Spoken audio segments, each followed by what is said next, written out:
What's up guys, it's your boy Ru, and in this one we are going to explain and review Sk8 The Infinity Episode 3, Undesired Hero. Now before I get into that, there were a couple of things I wanted to talk about.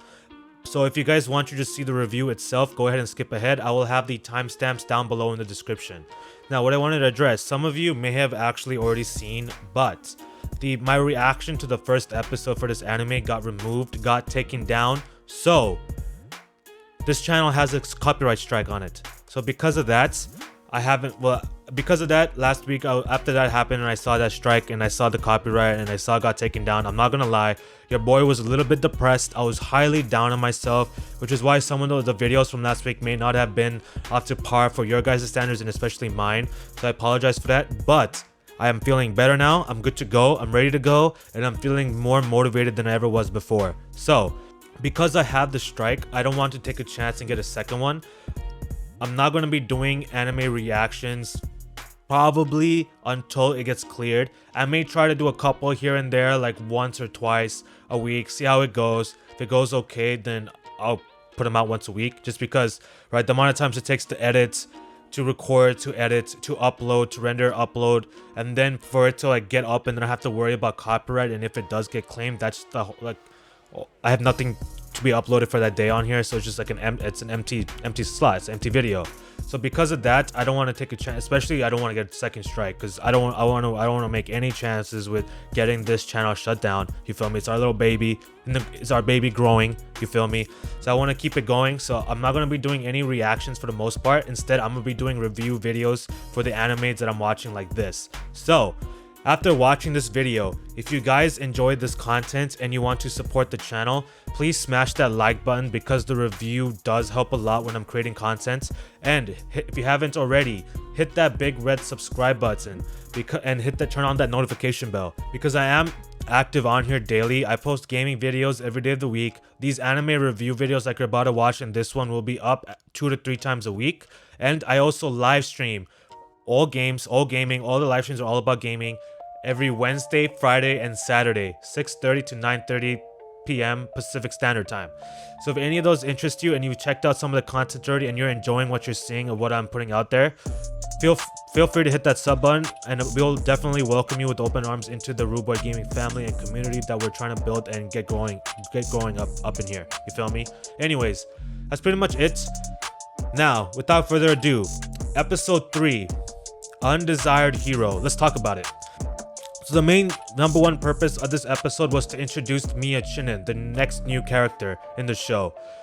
Because so far, all we've seen is from the last little bit of episode 2, that little cliffhanger. So this episode started right from where it left off previously, showing Miya Chinen in the shop, talking down on Reki, calling him a slime ball. You know what I'm saying? Get out of here. You ain't on my level. And then he went to challenge Langa. So he was saying, right, like he kind of wants to, bust off his dust. He wants a new challenge, something that excites him. He wants to see what the up and rising star Langa, who's trending on everyone, right? He's trending on everyone's Twitter and Instagrams. He wants to see what this guy's capable of. So I'm thinking the reason why Miya wanted to challenge Langa is to basically put him in his place, right? To down him, to put him down, to dog on him. The reason why I'm saying that is because based off his initial characteristics, his initial demeanors, and the way the show portrayed him to be as sort of this arrogant a-hole douchebag, I thought he wanted to show him up. Kind of like in basketball, right? You dunk on someone's face, you dunk on their head, you cross them up, you break their ankles, they trip, they fall. You typically, you dog on them, you what's up them in their face, you know what I'm saying, on your head. You taunt them a little bit, that competitive disrespect. But here, I fully think he was completely trying to disrespect these two, trying to like shut them down, right? Shut them down from having fun doing skateboarding, shut them down from thinking they have any skill. So that's what I'm thinking he did that as. But he's not just an arrogant a-hole. He's not just a douchebag. He actually has mad skills. Miya has mad freaking skills, as y'all are going to be seeing from some of the clips I'll be playing.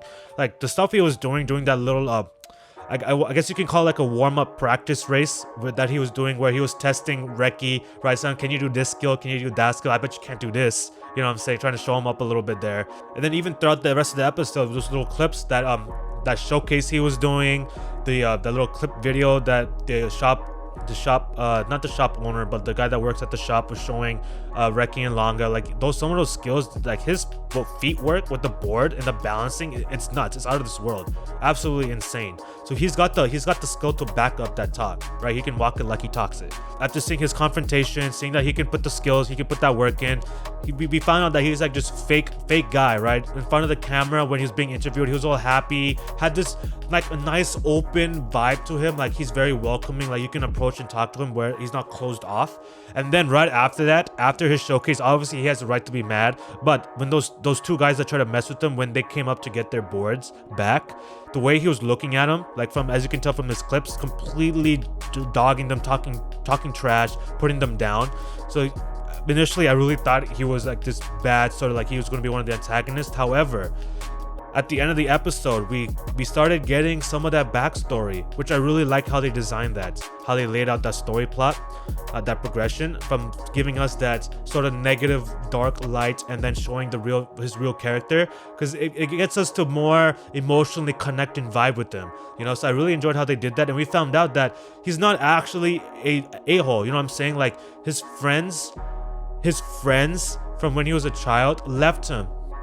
They all used to hang out, have fun, skateboard together, go to parks, go to skater parks, have a nice, joyous time, kind of like how Reki and Langa are doing right now. He used to have that in his life, and it meant a lot to him, meant a lot of his happiness. And then what happens? He has the skills. The media starts putting attention on him. He starts getting some fame, starts winning some competitions, and his friends get jealous. They get salty, and they leave him. They say, oh, heroes can't team up with slimes, and then they just leave straight out of his life. Absolutely ridiculous. So that's why every single time Miya's in front of Reki's and Langa's like friendship, their interactions, how they're wholesome friends, right? They're really together in this. He has to put them down. He has to say something. So I definitely feel like that played a major role in that. And then of course, right at the end, afterwards, after the race between the two, between Langa and Miya, Reki came in with that main protagonist talk no jutsu and broke down his walls. Miya was trying to talk about how I'm this good, I'm that good, everyone's going to leave me anyway, so what's the point, right? What's the point of anything? You know what I mean? That kind of vibe. And then Reki was like, no, not everyone's like that. Me and Langa will be your real friends. We will never leave you, okay? And then what happened? He broke down in tears, and that hit me a little bit when I was watching. To be able to see it from how his character initially started off and then it went to that. Absolutely loved that aspect of this episode. Now, the next two main points that I want to get to. They're interchangeable in terms of importance, either or, but I first want to address the blue-haired, red-eyed, smirking, vampire-toothed devil, Adam. Adam, in my opinion, from when I'm watching it, his Japanese voice acting sounds exactly the same as Roswell from ReZero.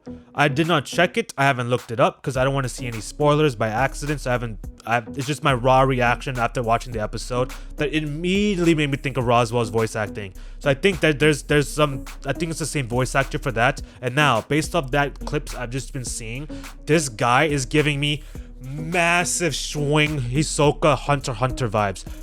All over the screen. It's painted all over the walls of him being Hisoka, and that's the role he's going to play in this anime, that sort of antagonist, the villain role, as well as that character development role. The main reason I'm saying this, that I'm saying the resemblance, besides right his design, his attitudes, the way he talks, his language, the way he moves, besides all of that, is because of his obsession with Langa, similar to how Hisoka was obsessed with Gon in Hunter x Hunter. Very similar.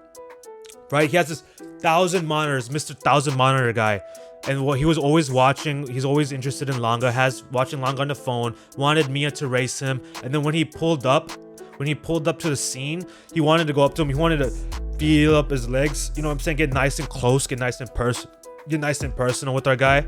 So giving me massive Hisoka vibes. So that's what I'm expecting from this character. Hopefully, I'm thinking in the next one we're going to see more of him, because Reki challenged him to that duel because he started talking down on Miya, his new good friend.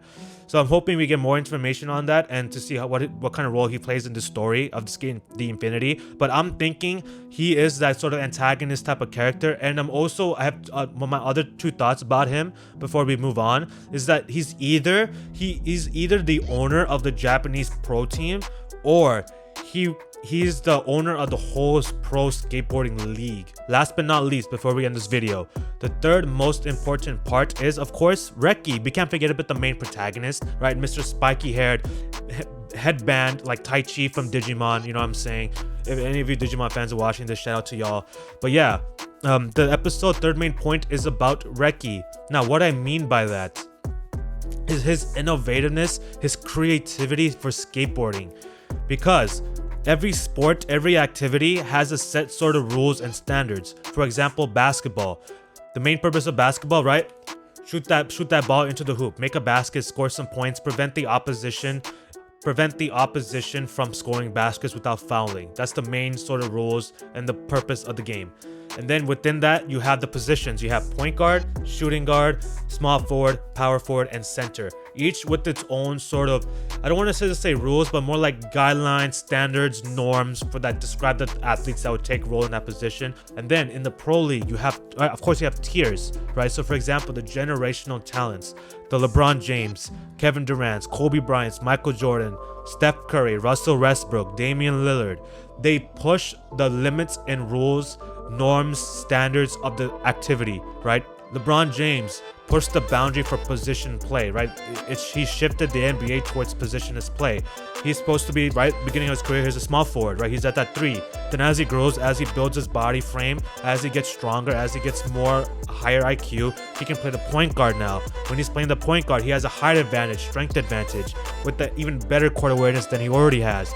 He can play the shooting guard, score some points, drop buckets. He can play small forward, power forward, small ball lineup, put him at a center. So he pushed positionless play, changing the limits and boundaries of the activity. And that's what I think Reki's going to do.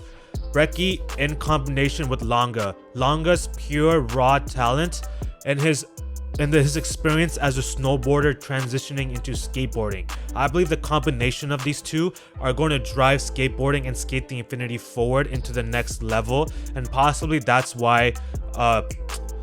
probably why Adam is so interested in Langa, because of that raw talent and the way he can change the sport. Or maybe there's other reasons. Maybe he has some other reasons for obsessions. We'll find out later on as I watch the show, and which I'll talk about in the near future. And then, so specifically his innovativeness. Let's look at some of these clips right here. He adds that strap, right, onto the board. Skateboards don't usually have straps. He adds that strap breaks because there's too much pressure when he turns. What does he do? He changes the straps to toe clips. Still allowing for the foot to move on the board, but it's giving less stress so the strap won't burst open. However, Langa still has issues with boarding, right? When he's making those turns, he's still losing balance. He can't change the direction similar to how he would in a snowboarding situation. So what does Reki do? He trips over a wheel, has an epiphany, has light bulb switches off, right, in his brain. He's got an idea. He loosens the point of attachment of the wheels to the board, completely changing what skateboarding is known for, right? Completely changing it. So now, by just doing that one little change, that one little tweak, loosening up that bolt, right? One less firm point of attachment onto the board, what it allows us to do is it allows the board to now move sideways when turning. Basically, effectively, turning it into a snowboard, right? He can go forward on the skateboard as usual, and even though the wheels are loose, because Langa is a snowboarder, he still has control. He can still perfectly go forward. Then when he has to hit the turn, he can rotate, he can turn, the board can move along the direction he wants to go as if he's snowboarding, because the wheels aren't firmly attached. There's a point of looseness that allows the wheels to rotate along its axis. So that is very fascinating. So I definitely think that Reki's innovation and creativity combined with Langa's pure ability is going to drive skateboarding in this universe forward. So that's what I'm anticipating to happen, and I'm thinking that that's going to directly clash with Adam, and possibly I'm definitely thinking that Miya, Reki, and Langa are going to be like the trio. Whether the Cherry Blossom and the Chad Joe play a role, I'm not sure as of right now. But for right now, I'm thinking that those three are going to be a squad similar to like Naruto, Sasuke, Sakura, or in Jujutsu Kaisen, Itadori Yuji, Megumi Fushiguro, and Nobara. So I'm thinking they're going to be like a 3-man squad. Maybe the other two will play a role in the future, we'll see. But anyways, those are my thoughts for this episode. Absolutely loved it. Absolutely loved the vibes and the feels, and watching all of the emotions, right? Miya's pain, then into his kind of like his opening, like loosening up his walls, breaking down his walls, and then putting down his walls rather, and then Reki's constant just obsession and passion for skateboarding, and then even Longa starting to become more of a skateboarder, more at heart, feeling that heart race, and then the suspense, the freaking suspense with Adam strolling in on that whatever that board that he's on, like with the skull horns, the horns and stuff. Absolutely insane. Absolutely loved it. Looking forward to episode 4, and when I watch it, I will be putting out a review video just like this one. So anyways, that's it for the video. I hope you guys enjoyed it and found it useful. Whether it explained it better, portrayed this episode maybe in a different light than what you originally thought of when you first watched the episode. And hopefully it also helped you discuss what you saw and what you think about it with your friends, family, fellow viewers, fellow people and subs, this community. Anyways, thank you guys for watching this video. I hope you guys enjoyed it. Have a great day, and I will see you guys in the next one. Peace.